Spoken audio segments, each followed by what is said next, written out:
بس آخری بات کروں گا میں. اعلیٰ حضرت امام اہل سنت نے فتاوی رضویہ کے اندر کئی چیزوں کی نشاندہی فرمائی. ہمارے معاشرے کے اندر جو خرابیاں ہیں، ہمارے معاشرے کے اندر جو بربادیاں ہیں، ان کا تذکرہ فرمایا. اور یاسین اختر مصباحی صاحب نے ہندوستان سے ایک کتاب چھاپی ہے، اگر آپ کے پاس فرصت ہو تو اس کو لے کے پڑھیے گا، اعلیٰ حضرت اور رد بدعات. اس کو پڑھیے گا، اس کو دیکھیے گا کہ اعلیٰ حضرت امام اہل سنت نے بدعات کا کیسے رد کیا ہے. آپ سے پوچھا گیا کہ یہ جو تیجے اور 40ویں کا کھانا ہے یہ عام آدمی کھا سکتا ہے؟ آپ نے فرمایا کہ طعام المیت یمیت القلب، فرمایا کہ یہ خالصتاً فقیر کا حق ہے، اس کو غنی نہیں کھا سکتا ہے. فرمایا کہ آج ہمارے ہاں کیا ہو رہا ہے، میرے اپنے محلے کے اندر کیا ہو رہا ہے، امیر غریب غنی فقیر سب کھا رہے ہوتے ہیں. بھائی یہ کیا کر رہے ہیں؟ حضرت نیاز کی نیت فرما لیں. میرے خیال سے اعلیٰ حضرت کو نیاز کی نیت کرنی نہیں آتی تھی، آج ہمیں نیاز کی نیت کرنی آ رہی ہے. اعلیٰ حضرت امام اہل سنت کو نیاز کی نیت کرنی نہیں آ رہی تھی. انہوں نے یہ ضابطہ لکھ دیا کہ طعام المیت یمیت القلب، آگے لکھ دیتے بریکٹ کے اندر کہ ہاں نیاز کی نیت کر لو تو پھر طعام المیت یمیت القلب نہیں ہوگا، پھر تمہارا قلب یہ تیجے اور 40ویں کے کھانے کھا کھا کے تمہارا دل روشن ہو رہا ہوگا. تو خالص سطر فقیر کا حق تھا. اعلیٰ حضرت امام اہل سنت سے پوچھا گیا کہ حضور یہ جو مزار قبر پر حاضری دیتے، مزار پر حاضری دیتے، اور مزار اور قبر کے اوپر اگربتیاں اور موم بتیاں، فرمایا نعوذ باللہ من ذالک، یہ تو قبر والے کو آگ دینے کے مترادف ہے. آج کراچی سے لے کر خیبر تک اور ہندوستان سے لے کر پوری دنیا کے اندر دیکھیں آپ کہ قبروں کے اوپر اگربتیاں جلا رہے ہیں، قبروں کے اوپر. شب برات میں دیکھیں اب قبروں کے اوپر جا کر اگربتیاں اور موم بتیاں جلا رہے ہیں. فرمایا یہ تو قبر والے کو آگ دینے کے مترادف ہے. اعلیٰ حضرت امام اہل سنت سے پوچھا گیا کہ حضور یہ جو قبر پر چادر ڈالی جاتی ہے، یہ چادر کیوں ڈالی جاتی ہے، کیا یہ ڈالنا جائز ہے؟ آپ نے فرمایا کہ ہاں، قبر پر چادر کا بدلنا، چادر ڈالنا بالکل جائز ہے، کہ دوسری قبروں سے اللہ کے نیک بندے کی قبر ممتاز ہو جائے گی. اگلی بات سنیے گا، آپ نے فرمایا کہ لیکن جب تک ایک چادر بوسیدہ نہ ہو جائے، ایک چادر پرانی نہ ہو جائے، اس وقت تک دوسری چادر نہیں بدلنی ہے. ہم تو بریلوی ہیں نا، ہم تو مزارات کو ماننے والے ہیں نا. ہمارے اپنے گھر کا حال دیکھیں آپ، عبداللہ شاہ غازی کو دیکھیں، داتا صاحب کو دیکھیں، خواجہ صاحب کو دیکھیں کہ لوگ بغیر کپڑوں کے بچے ننگے گھوم رہے ہیں، ان کے پاس پہننے کے کپڑے نہیں ہیں. اور ہمارے ان سارے مزارات پر اگر آپ ڈیلی کا حساب لگائیں تو لاکھوں نہیں کروڑوں کی چادریں بدل رہی ہوتی. سرکل چادروں کا دھندا، وہی بازار میں گئی وہی واپس آ گئی، وہی بازار میں گئی وہ. اس کو ہم نے بریلویت کا نام دیا ہوا ہے، اس کو ہم نے بزرگان دین کی محبت کا نام دیا ہوا ہے، اس کو ہم نے سنیت کا نام دیا ہوا ہے. اعلیٰ حضرت امام اہل سنت لکھ رہے ہیں، جن کو اپنا امام مانتے ہیں، جن کا کل عرس بنا رہے ہوں گے، لنگر رضوی کھا رہے ہوں گے، وہ کہتے ہیں کہ جب تک ایک چادر پرانی ہو جائے نہ ہو جائے اس وقت تک چادر نہ بدلے. ہم کہ نہ حضور، نہ ہم نے تو وہی کرنا ہے جو ہمارا من ہے. کتنی بڑی بدقسمتی اور بد نصیبی ہے سنیو ہمارے لیے.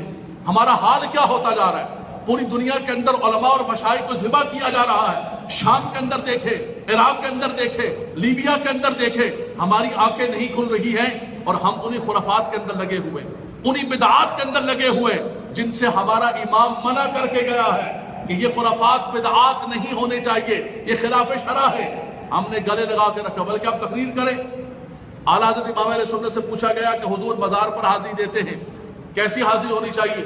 فرمایا کہ فاصلے پر کھڑے ہو جائیں، فاتحہ پڑھیں، مزار والے کو ایصال ثواب کریں اور دعا کریں.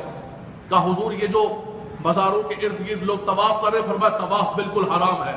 فرمایا کہ اگر کوئی سجدہ تعظیمی کرتا ہے، خدا نہیں مانتا ہے، ادباً سجدہ کرتا ہے، آپ نے فرمایا کہ اگر سجدہ عبادت کرے گا وہ تو کافر ہے، اور اگر سجدہ تعظیمی کرتا ہے تو حرام حرام حرام ناجائز.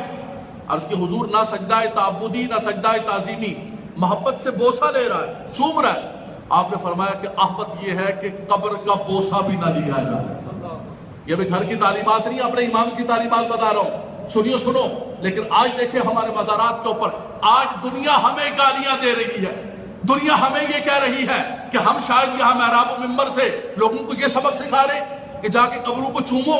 میں فیڈیبیریا کے اندر ایک مزار پر اور اس پہ خطاب کرنے کے لیے گیا ہوں. میں نے وہاں مزار کے خطاب میں یہ کہا کہ آوت یہ ہے کہ قبر کا بوسہ بھی نہ لیا جائے. فارغ ہوئے بازار سے ہم دعا کرنے گئے, متولی بھی ساتھ گیا. میں نام نہیں لیتا ہوں, بہت سارے ناراض ہو جائیں گے مرید ان کے سارے. مرید تو مرید ہوتا ہے. مجھے ایک دوست نے کہا کہ علامہ صاحب پیروں کے خلاف نہ بولے, پیر تو کانا بھی ہو تو لوگ کہتے ہیں ساڈا پیر ہے جناب, کانا تے کی ہویا. پیروں کے خلاف نہ بولے حضرت نہ بولے پیروں کے خلاف, بڑا مسئلہ بن جائے گا, سنیت ڈوب جائے گی. ان جاہل پیروں کے خلاف نہ بولے. سنیت برباد ہو رہی ہے, سنیت تباہ ہو رہی ہے, ظلم و ستم کے بازار گرم کیے ہوئے ان جاہل پیروں نے. اور ہمیں یہ سبق دیا جاتا ہے کہ مول صاحب ان پیروں کے خلاف نہ بولا کریں آپ, یہ بڑے طاقتور ہیں, یہ بڑی قوت والے ہیں, ان کے بڑے مرید ہیں. وہاں پر بازار پر ہم حاضر دینے کے خطاب کرنے کے بعد اس متولی نے میرے سامنے باقاعدہ طور پر بالکل جھک کر سجدے کی حالت میں جا کر اس کو چوما. یعنی وہ سبق دے رہا تھا کہ ہم لارڈ ہیں یہاں پہ, تمہاری تقریر شقریر گئی سب ادھر, ہم جو کریں گے ہماری مرضی دی, شریعت ہماری نعوذ باللہ من ذالک شریعت ہماری لونڈی ہے, ہم جس طرح چاہیں گے. آج سنیت کو تباہ و برباد کر دیا. اے مسلمانوں, اگر آپ چاہتے ہیں حقیقت کے اندر ان تعلیمات کو اجاگر کیا جائے, اعلیٰ حضرت امام اہل سنت نے جو سبق دیا ہے کہ ان بدعات, ان خرافات اور ان چیزوں سے بچا جائے. آج جو چادروں کے دھندے مزارات پر ہو رہے ہیں, جو مخلوط مزارات پر دھندے ہو رہے ہیں, خدا میں نوجوانوں سے کہوں گا, نکل کر کردار ادا کرو, نکل کے بتاؤ کہ سنیت کیا ہے, اعلیٰ حضرت کی تعلیمات کیا ہے. ان جاہل پیروں سے اور اس سے ہمارا کوئی بھی تعلق نہیں ہے. حضور نجیب میاں صاحب تشریف لائے بارار شریف سے, مجھے فرمانے لگے کہ مجھے پتہ چلا ہے کہ چادروں کے خلاف تقریریں کرتے ہو آپ.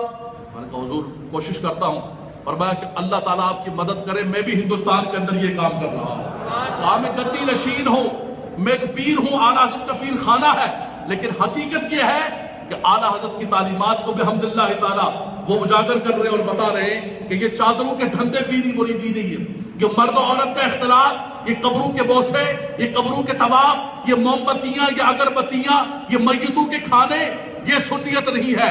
اس نے سنیت کو تباہ و برباد کر دیا ہے. اگر سنیت کو بچانا چاہتے ہیں تو اعلیٰ حضرت کی حقیقی تعلیمات پر عمل پیرا ہوں. اللہ تبارک و تعالیٰ ان کی قبر پر اپنی رحمتوں کا نزول فرمائے. وآخر دعوانا الحمدللہ رب العالمین.